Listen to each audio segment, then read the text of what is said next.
Gentle Marketers. Welcome to episode 76 of the Gentle Business Revolution podcast, the show where we talk about marketing your business by disrupting the current marketing paradigm and changing it to a gentler approach, one that's based on empathy and kindness.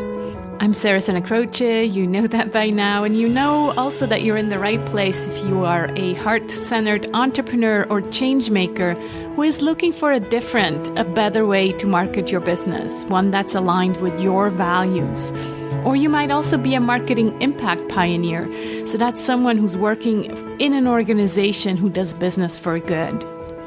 So this week's episodes are sponsored by the Gentle Marketing Revolution book that's available now for sale on Amazon. And you can get it at thegentlemarketingrevolution.com/book or directly at Amazon. Yeah, today is the day. The book is now live on Amazon. So this episode is a little different from the others this week. It's the replay of the live book birding party that took place today on February 17th, 2021. If you'd like to view the video version of this book birding party, you can go to the show notes page at sarahsanacroce.com/GBR76. So I had my friend Kat Rose from The Creative Introvert interview me, and it was really a fun exchange. She was also the one who kind of helped me along my journey with writing the book. And so it was a great exchange because she knew the book inside out. So we talked, for example, about why I wrote the book and why now, how I define gentle and, what it compares to. And we also mentioned the revolution. Why do I use this term revolution together with gentle? The differences between gentle marketing and manipulative marketing.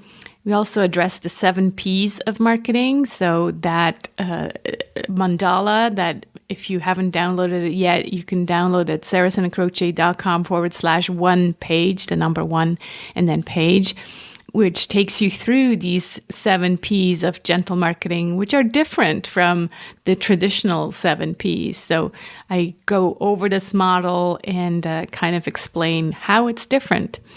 And I address some things that I've written about in the book, like the triple win, for example.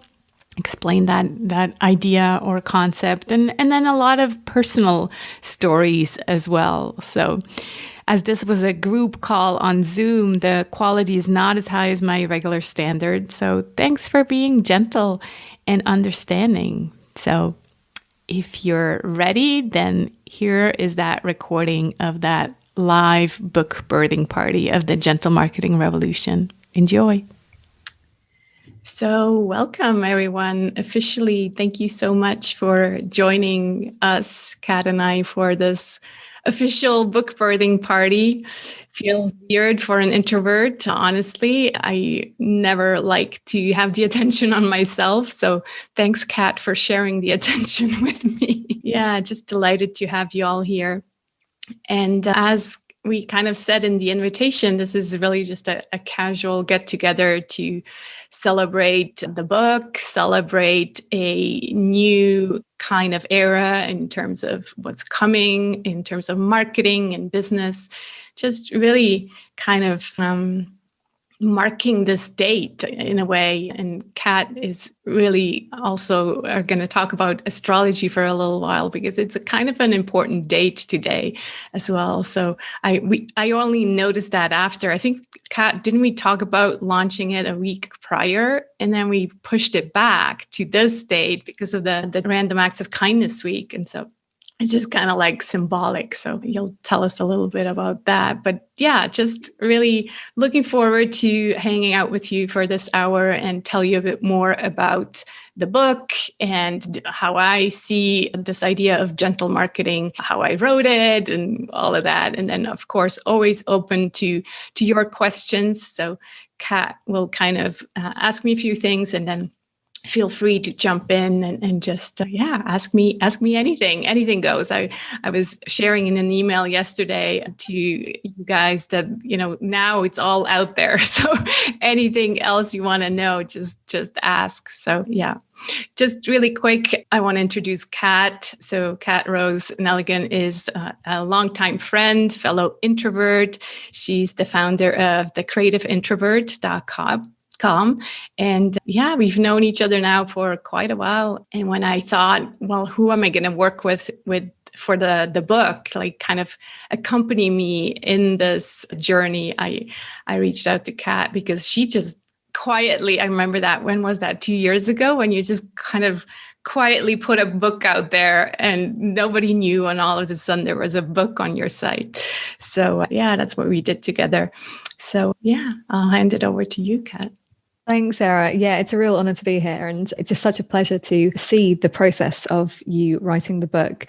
A lot more methodically than I managed to do. And I learned a lot actually from you when we've been going through all of this. And it's just a really nice thing. And you're one of the few people that I've met in real life out of all of my internet friends. So it's quite nice to do this. Yeah, a little bit about the astrology of the moment. I think it's really interesting how that happens, that this momentous day has fallen on a very significant astrological day as well. Today, two big planets, Saturn and Uranus, which people might be familiar with, even if you're not into the astrology stuff. They're making a certain aspect in the sky right now.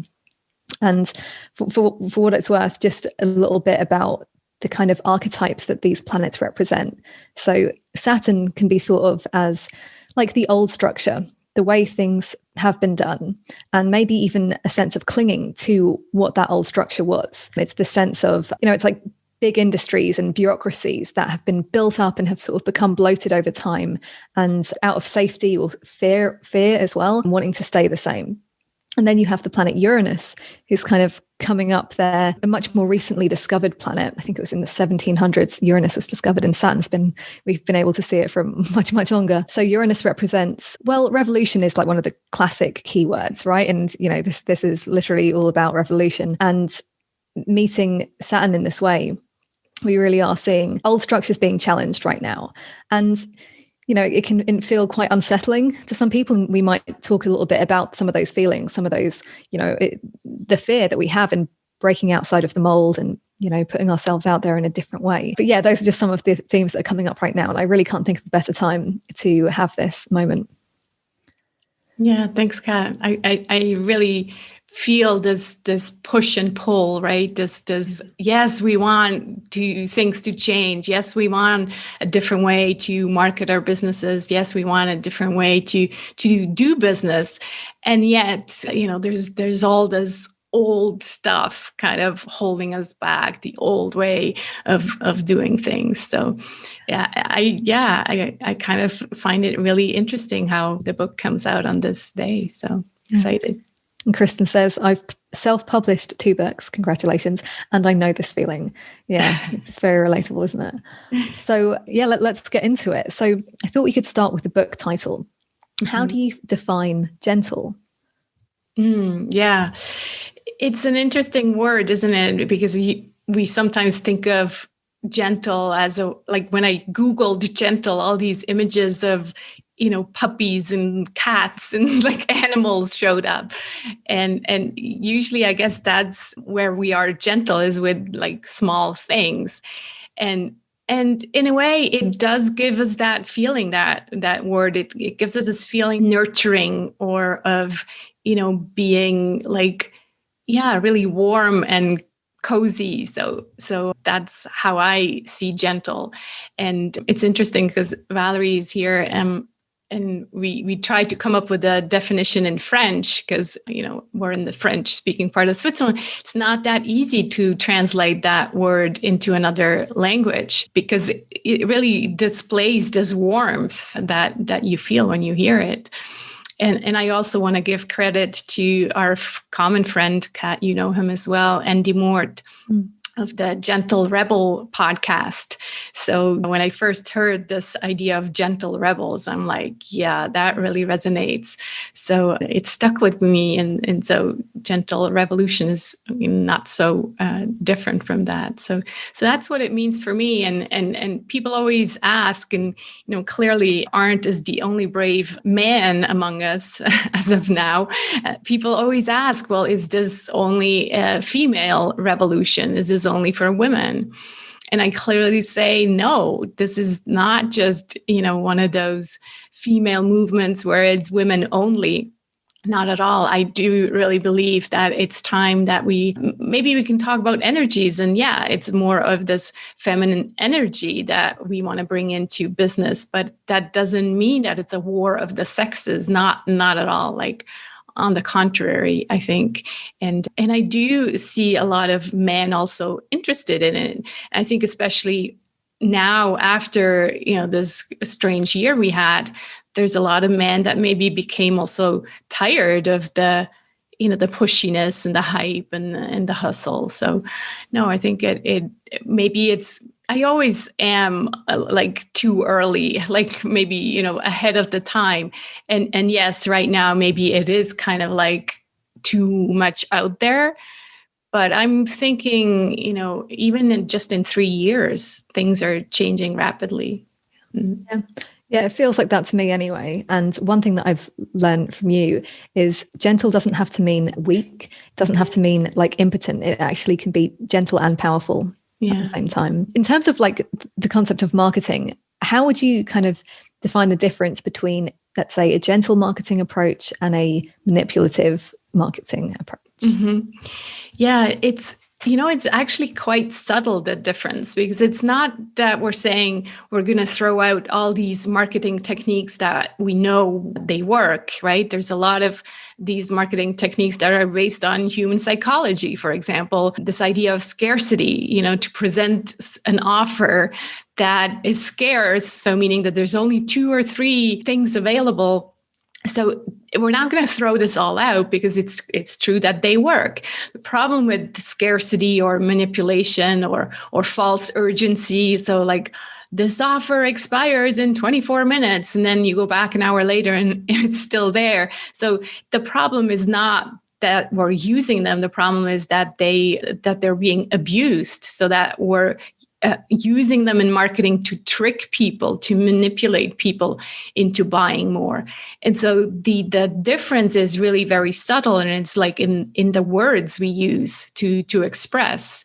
So instead of, kind of shaming people or making them feel bad or making them feel like they're going to miss out, I think it's time that we use marketing in a more positive way and invite them in to something and make them feel like they belong and that, they're part of something, rather than feeling like they're not good enough because they're not there yet with their 6 figures or whatever shaming technique that we are taught to use so often. So there's not a list that says, you do this, you're hype, and you do this, you're gentle, but it's more like the whole mindset. It's more, someone else I heard on a podcast use this term aspirational marketing. So it's more in that sense that it's like, well, we are wanting people to focus more on the solution rather than the problem. Again, not saying that we're completely not talking about the problem that our clients have anymore, because we need to somehow address that they have a problem, and that's how they pay attention to our offer. But it's the way we talk about the problem that we're taught that you have to really, go deep into the problem and list all their horrible, like explain how horrible their life is so that then you can come in with the solution. That's the shift really in that sense. Yeah, it can be subtle from the sounds of it. And it's really a lot more about how it feels a lot of the time. Yeah. And I forget the name now of the guy, but there's a beautiful quote where he says, basically, the 21st century marketer becomes a healer. So when you think about that just changes everything. So it's our role as marketers to to want a society that is, healing and not.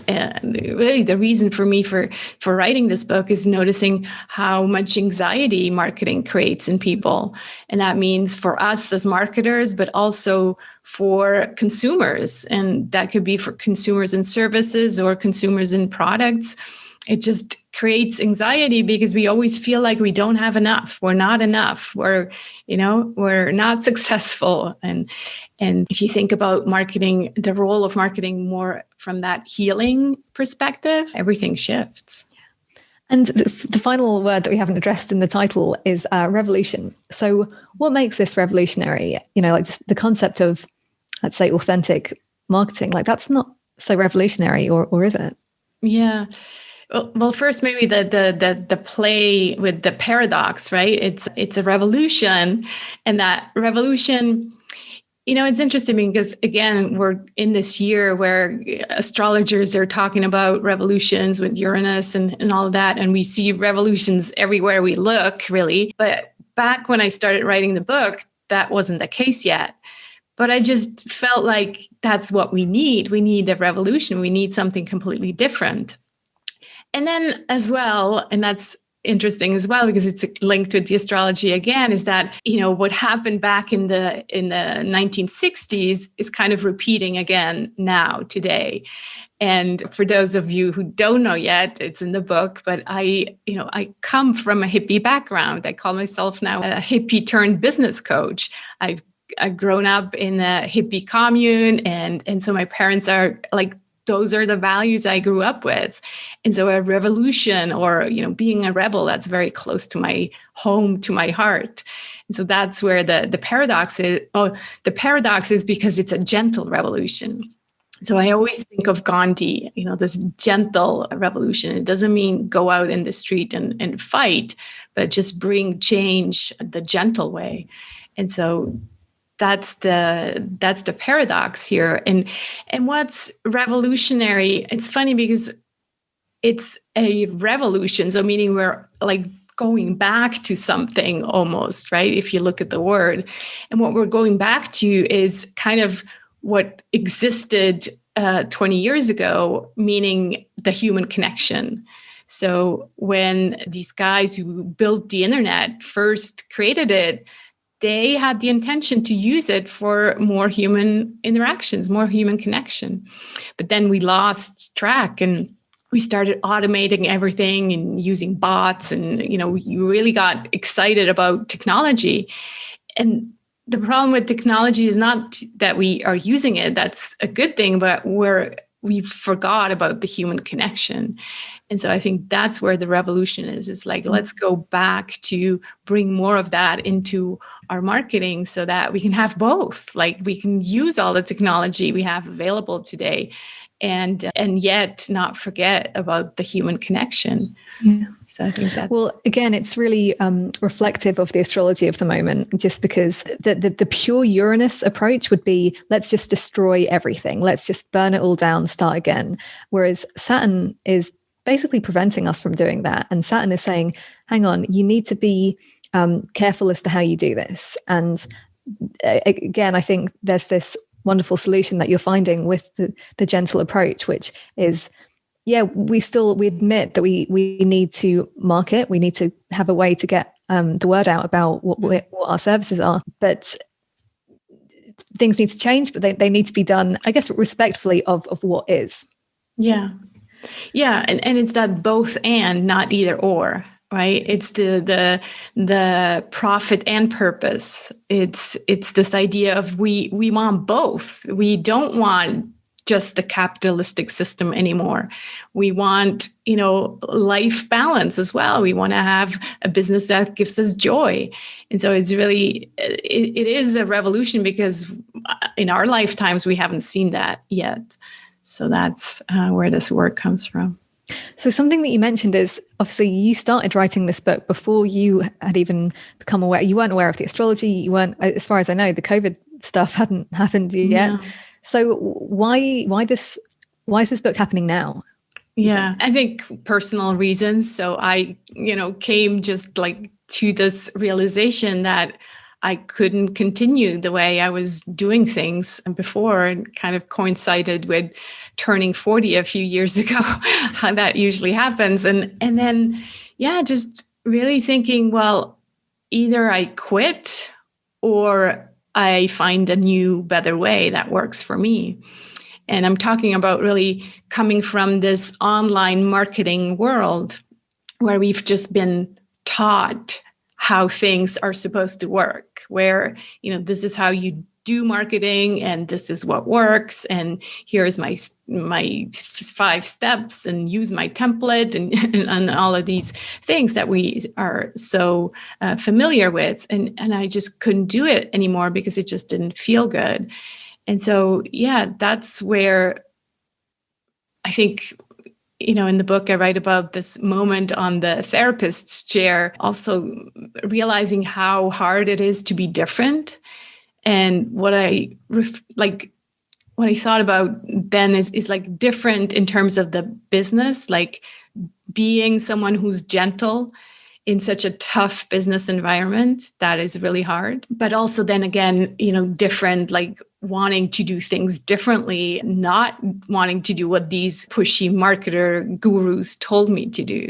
So that's really the moment where the seed was planted. And I was like, okay, well, it's either this or quit. And it wasn't easy, obviously, because when you want to do things differently, it's never easy because you don't have, you can't hide. That's the problem. Yeah. This is what I love about your book. It was almost like you can tell that it's come from a personal revolution, right? Yeah. And that's what makes the book so relatable. It's like, I know that you walk the talk, and this comes across in the book wholeheartedly. So in terms of your approach to writing this book, can you share a little bit about that? Because some of us have written books, some of us are like, whoa, maybe that's something I would like to do one day. But how did you approach writing this? Yeah, maybe I can talk about the timing a little bit as well, because like in 2019, when I built the Gentle Marketing Revolution program, everybody was telling me, you got to write this book. And I kept saying, not now. It needs to be in 2020. And then sure enough, I started kind of putting things together end of 2019. And then we all know what happened in February of 2020. And so it really was like meant to be for me to just focus on this book, because business went down like for most people. And so I really didn't have many clients, and I could just really focus on the book. And I always knew I was going to write it in a year. That's who I am. I commit to something and I just, get it done. But obviously it was much easier because now I really just had all this extra time that I could focus on it. And so, I started with an outline, and then first worked with one coach for the outline, because I have a very structured brain. And so I was like, how am I going to write this book just starting on page 1? That's not going to work for me. And so really just first putting this outline together where I knew, here are the 3 parts. And then, each part has this many chapters. And so I really had the scaffolding first, the structure. And then, so Jenny Blake, who helped me doing that, she was just ingenious, like how, she's like, well, once you have that structure, you really only have to like write blog posts for each of the points you want to get across per chapter. And then in the end, you take all the blog posts. So that's exactly what I did. I had one blog post for each kind of subchapter, like each point in the chapter, wrote it all on Google Docs. And then once I had all of that, I brought it together and just had to work on the flow and kind of the transitions between chapters. And then I brought you in and I said, let's read this together. Help me, kind of just, figure out if the flow makes sense, if the points make sense. And I think how did it go with the labyrinth? I think it was, you were like, well, it'd be nice if we had some kind of visual to use in the book to kind of, show this transformation really. And Yeah, so, the idea that there's a kind of story that you were taking us through, even though this is like a, it's like a non-fiction kind of book, it's like there's something going on here, and we're circumambulating it, and I think went from there. yeah. And then I remembered, so I already had the seven. Oh, exactly. That's how it went. I already had the 7 Ps. So the mandala with the 7 Ps, where basically I recreated the framework of the 7 Ps of marketing, which already exists. I looked at it and I'm like, the circles started moving and I saw a mandala in front of my eyes. My mom sometimes colored mandalas. And so I was like, oh, that's interesting. And then I started, learning more about mandalas, took a course on it. And really what a mandala is it's a creative process. And so I thought, wow, that I love that, because marketing is a creative process. And so the idea is that if you work through the 7 Ps of marketing, you come to your center, you find yourself. Jung says that, you find yourself when you walk through these 7 or these things. Like, no, he doesn't refer to the 7 Ps, but he refers to the mandala as being a way to work towards your center. Mm-hmm. So that concept you already had, but we're like, well, it's kind of too many steps. Like, we didn't want to, have all these P's in the book. And so then I realized that already back, a few months ago, I had this image of the labyrinth that really resonated with me. And so that's when I was like, oh, we can use the labyrinth and really this journey of transformation where you walk into the labyrinth and you rumble with your story. So the book is organized around these 3 R's. The first one being rumble. So really look at your story, find out who you are, go back to your childhood. And yeah, I had to go through all of that. And some of it was not easy. There's a lot of stuff came up with my dad and whatnot. And so going through that, and then once you rumbled with the story, you're in the center of the labyrinth. And that's when you rise. So you rise above the noise, but you also rise because you give yourself permission to be different, to be unique, and to, just really, own your own power in a way. And then the third step is when you walk back out into the world with all this knowledge that you now have. And that's when you resonate with your ideal clients. Yeah. So it's these 3 R's that we then worked on. Yeah, it's really helpful for me, just knowing that, like the labyrinth image, it's a reminder that, the labyrinth isn't a linear thing. You are, and sometimes you're hitting dead ends, and that is just like totally the process. Yeah.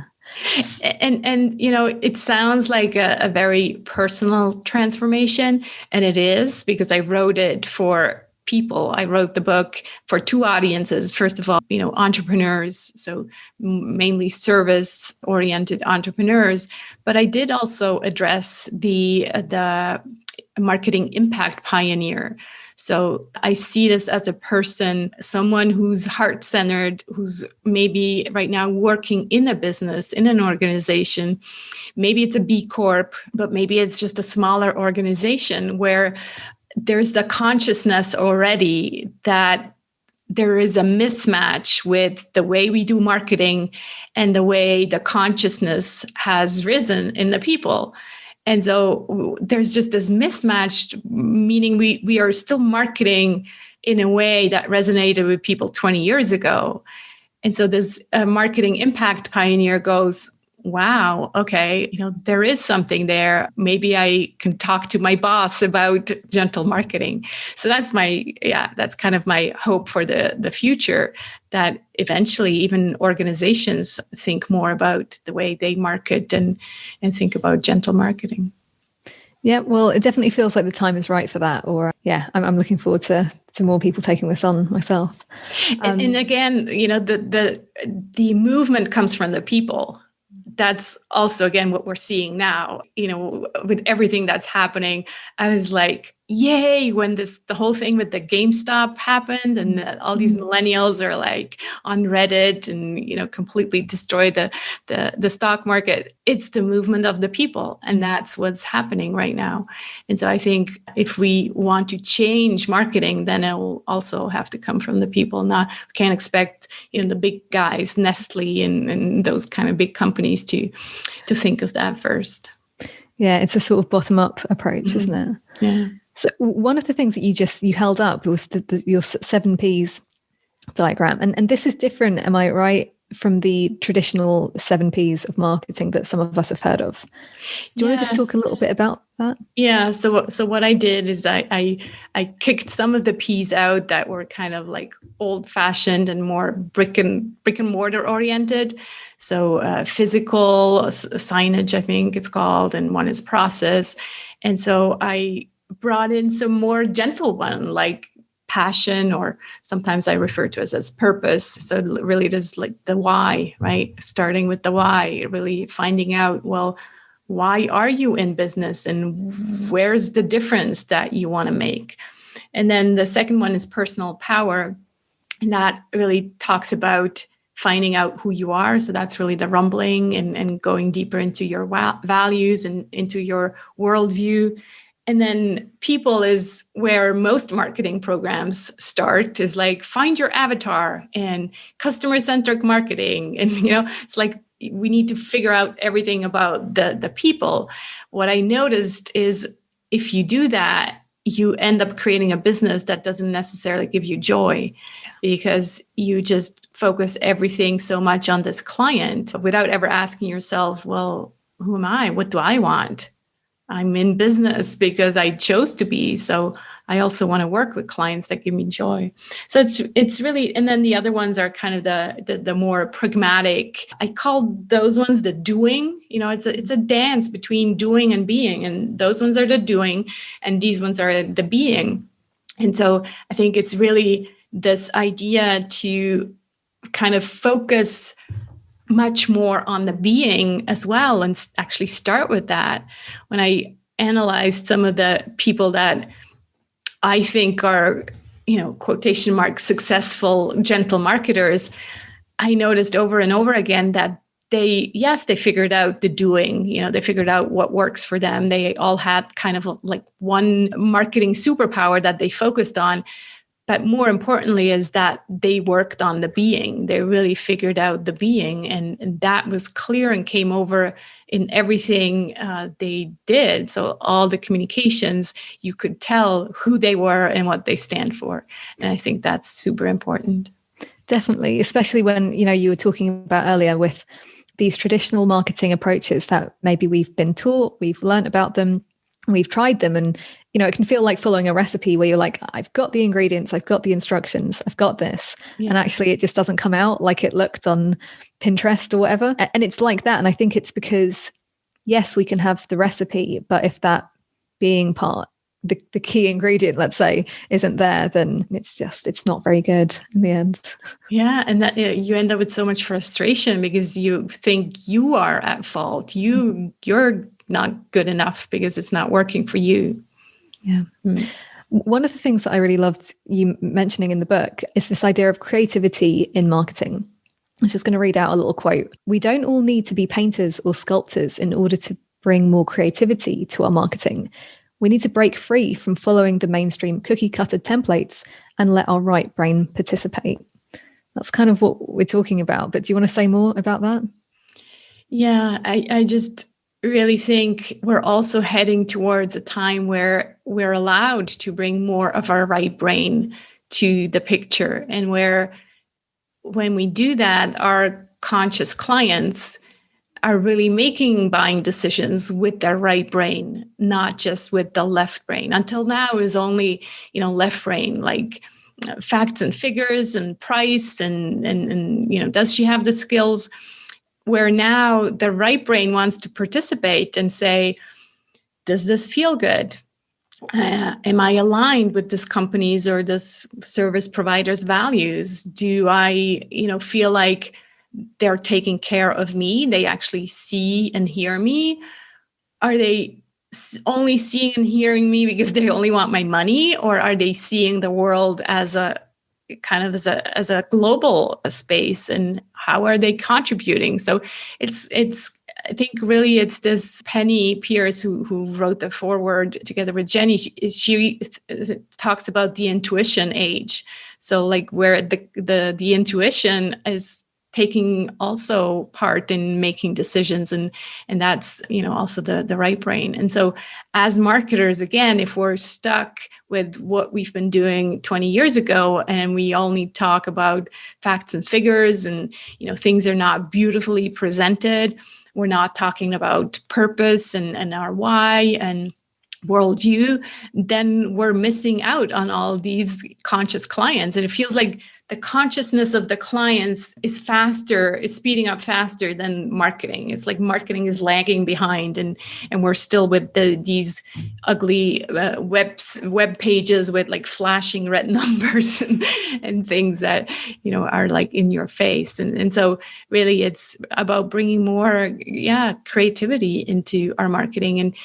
And I think so many people think they're not creative, but they're only thinking that because they feel like what works is what's out there and they need to follow that, right?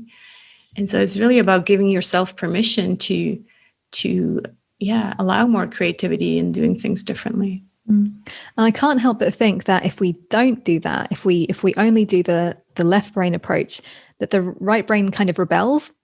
And this is when we can see some kind of self-sabotage. Yeah. I don't know about you, but I've definitely experienced that. So. Yeah. Maybe we just pause and see if there's some comments or questions, if anybody would like to ask a question. I like Kristen's point that gentle is less brittle. It's a really good way of seeing it. Yeah. Janice. So Valerie is asking, do you still measure results and money, or do you only focus on right brain, intuition, feeling? How do you measure success? How do you actually measure success? Yeah. That's a good point, and it's one of our favorite conversations with Valerie. We want to really find a way to measure success, you know, differently, and not just in how much money is on your bank account. And I, you know, there's simple ways that we can think of, like, for example, I started writing down every day, you know, what did I have a good day? Did I have joy in my work? So there's simple little things that we can measure like that.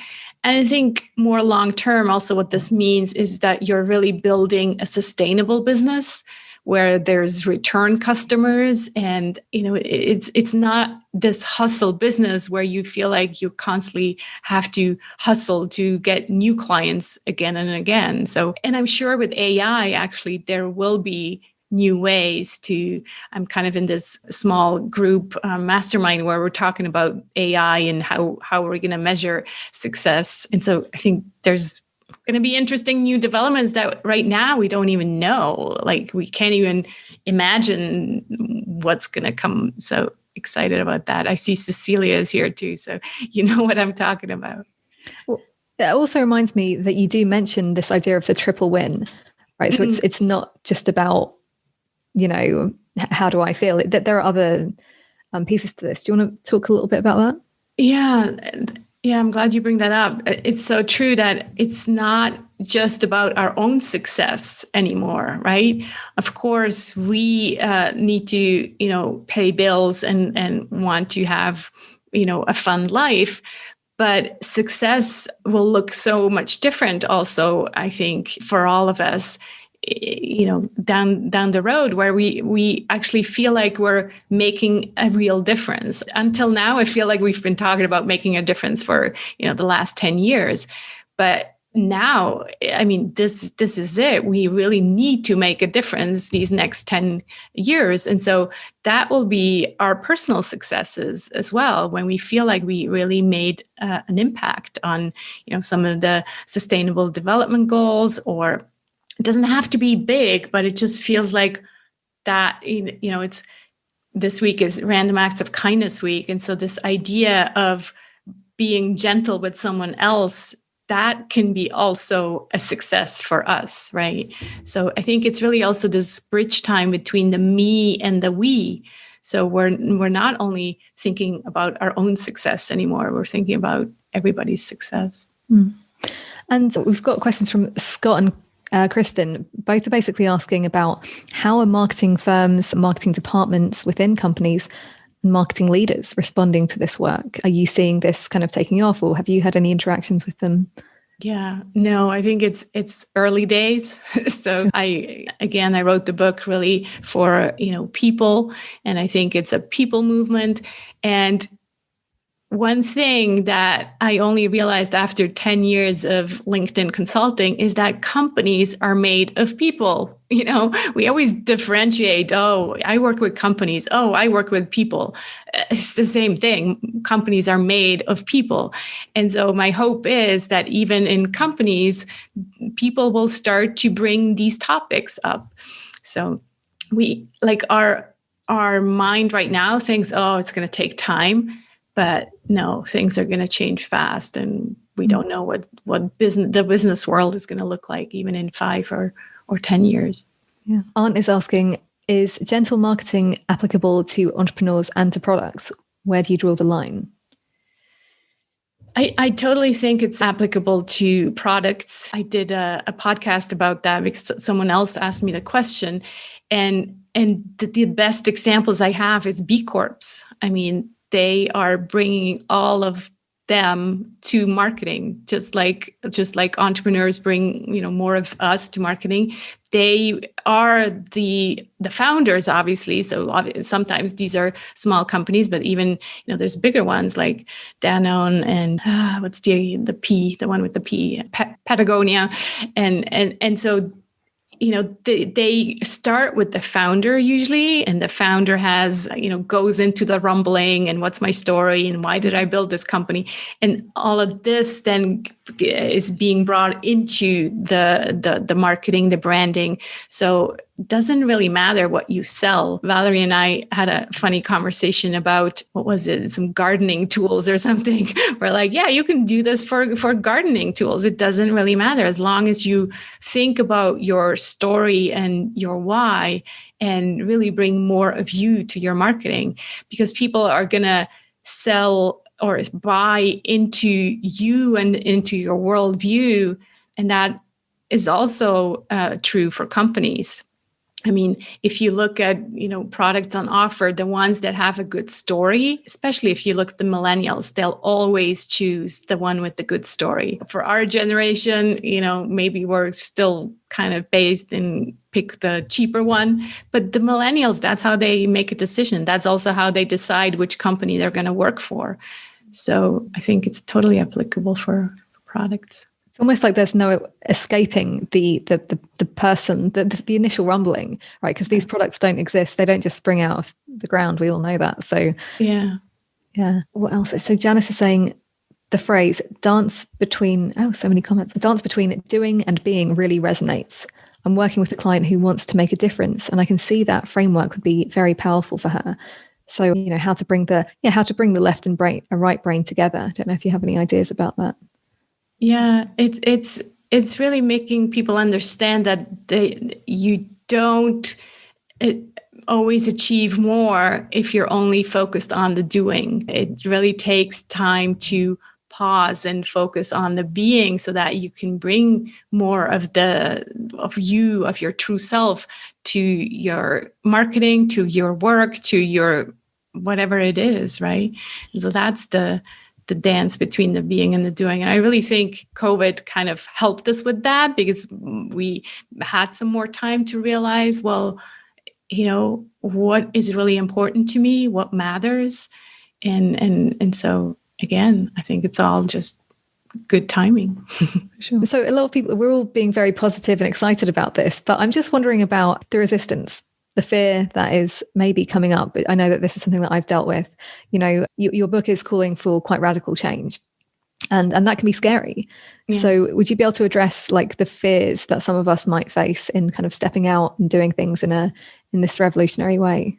Yeah, I think the number one thing, and what's so beautiful here is that you need to surround yourself with people who think alike, so that you don't feel like you're totally alone. And that's what we're doing here. So it's like, no, we're not alone. We can make this happen. And there's, all of us together who are really just fed up with the old way, and so we want the new thing. But that being said, yes, there's also the financial stress, right? It's like, well, we know the other hypey stuff works. What if this new stuff, this kind of woo-woo approach, what if it doesn't work? And so, yeah, I hear you and I see you. And when I did my research and kind of like, because I also had this limiting belief that you had to be pushy and hypey in order to, be successful and sell stuff. Because, why? Because I just didn't see the other examples.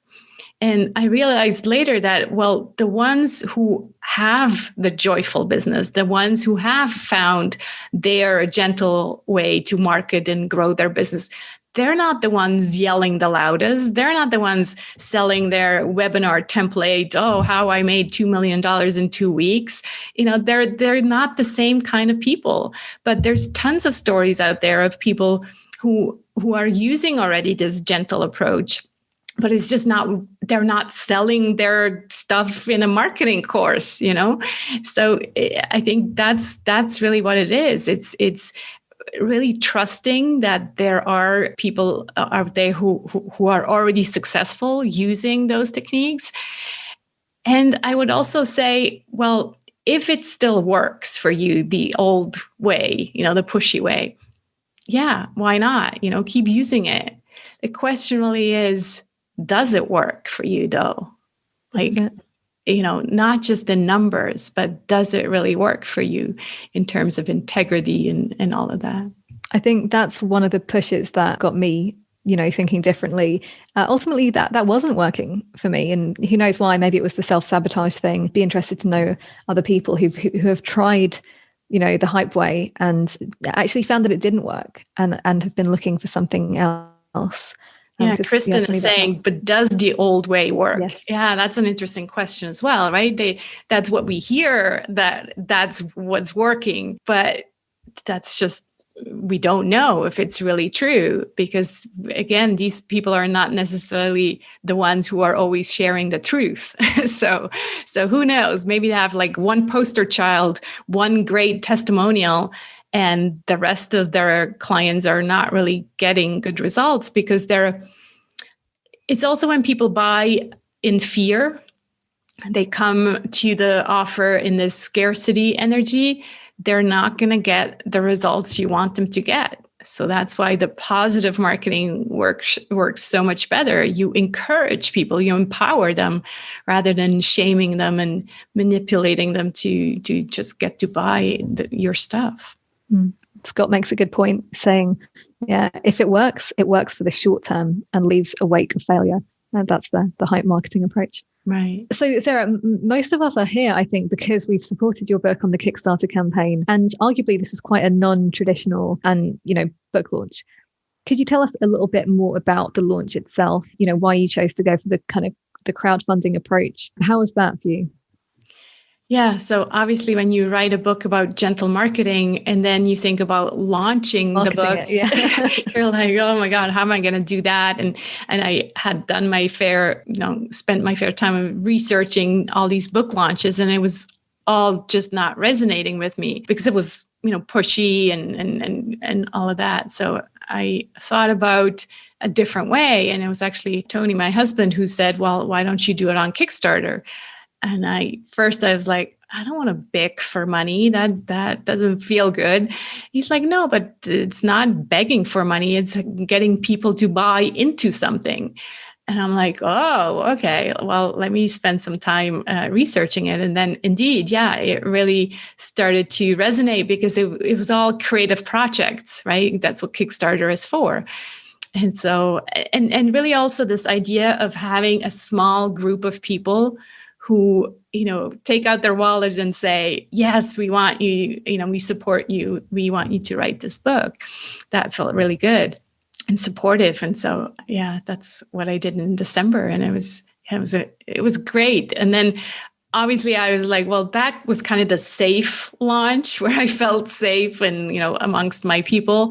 And then I had to still launch it on Amazon. As all of you know, I'm self-publishing. And so I chose to do that during this week, the Random Acts of Kindness week, which again felt good because I could focus not so much on me and my book, but on kindness in general.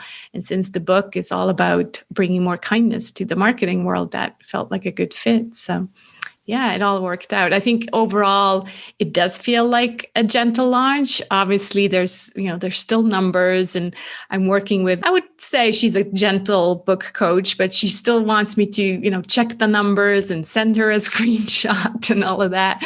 So I'm like, fine, I'll do that, because there's always a game to play to a certain extent, right? And that's, I think, we talked about human psychology and those things that just work. And yeah, I've spent the last 12 years figuring out, which things work and which don't. And for example, I know the LinkedIn algorithm.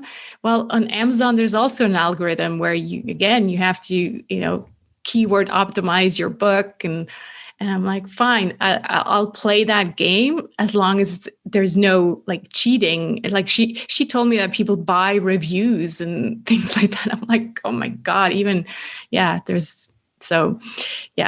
that's what comes up for the book launch. Yeah. And what you said, it is a balance, isn't it? With you can't just ignore the numbers, right? Because again, we have to pay bills, like all of this.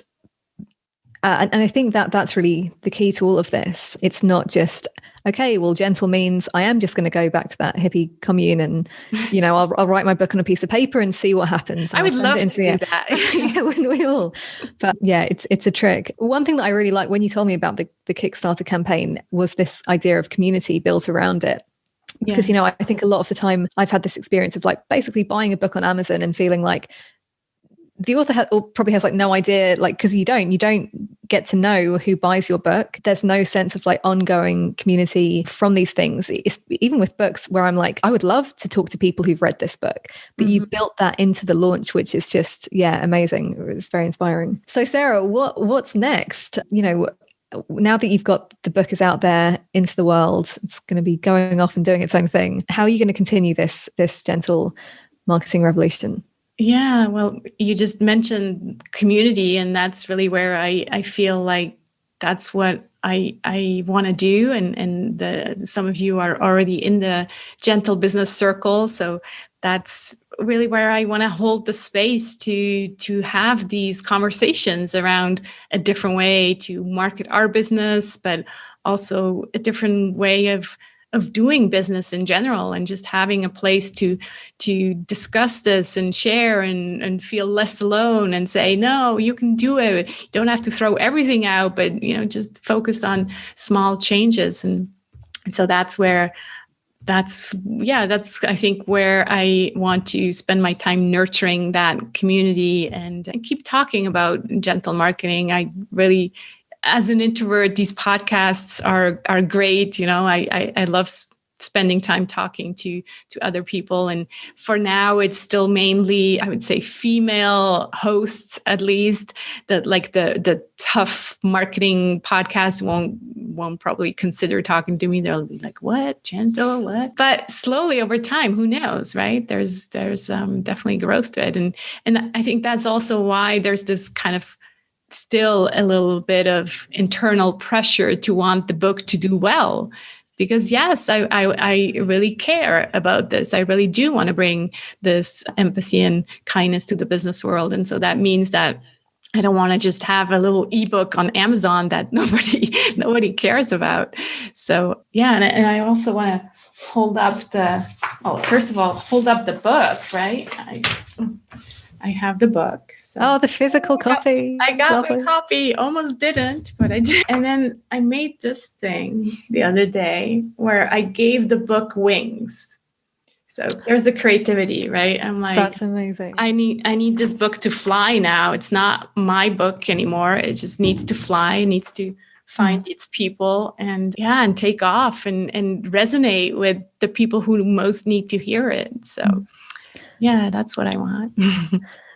There's rumors in the chat box about a TED Talk. Who says that?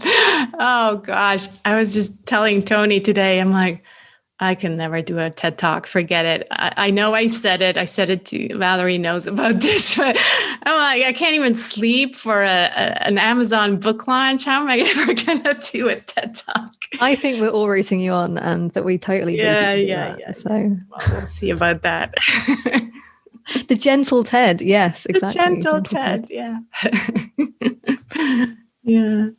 So, any more questions from people? Yeah, talk to me. TED's G, as opposed to TEDx. I like it. Awesome. Ooh, I'm interested in that. Yes. I don't want to go on stage, Cecilia, so bring up some kind of different TED option. Well, this is the interesting thing about, how the pandemic has affected things. It almost feels like perfect opportunities now are existing, like all of these conferences which are being held online. I'm like, wow, that energetically, for all the introverts out there, I know that I can do this way easier than I could if all 20 of us were sitting in a room together. So who knows? Maybe TED will be online. I think they did some kind of event during the pandemic online. Obviously it's not the same, right? But I sign me up. I'll do TED online, but on a stage, no thanks. And Kristen says, we can just have like the clapping noise, like on a tape in the background. Nice. Yes. Yeah. Any other comments, questions? Are we ready for our champagne? I think so. Glass of wine. Yeah. Well, thanks so much for hanging out with us, all of you. I see you. Thank you for being here. It means a lot to me. And until we meet again. Take care. Thanks so much. Bye. Thanks, Kat. Thank you.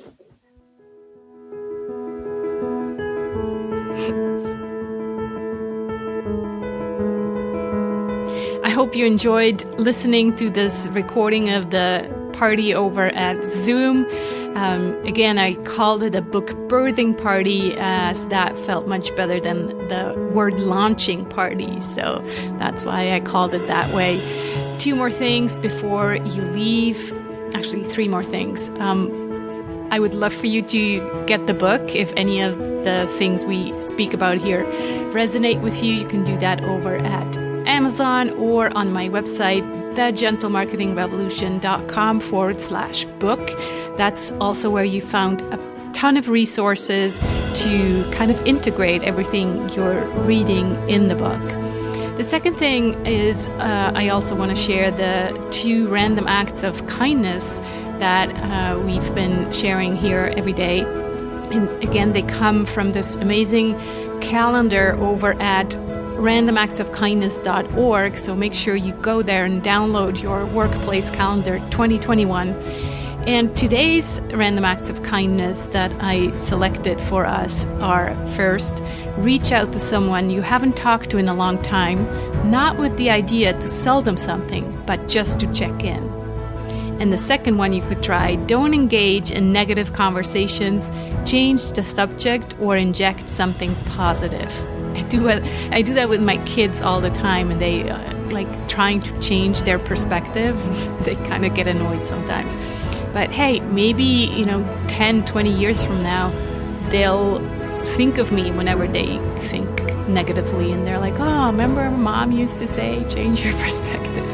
I don't know. I can understand that right now as teenagers, they're kind of annoyed whenever I try to change their negative whining into something positive. Anyway, the final thing I wanted to share is that in order to apply for the free year-long Gentle Business Circle membership, please leave me a voice message at sarahsanacroce.com/ask and tell me why you'd like to join the circle and why you'd like to be considered. So as I mentioned, every day I'm giving away one free membership each day, and the first message that I'll see that I'll get alerted to wins that year-long membership. Don't forget to leave me your name and email so I can actually contact you. Thanks so much for tuning in today. You'll find the show notes with all the links at sarahsanacroce.com/GBR76. Tomorrow I'm back with a wonderful guest, my friend Andy Mort from the Gentle Rebel podcast, and together we discover why gentleness is strength. Make sure to tune back in tomorrow, and let's not forget, let's be the change we want to see in the world. Speak to you soon.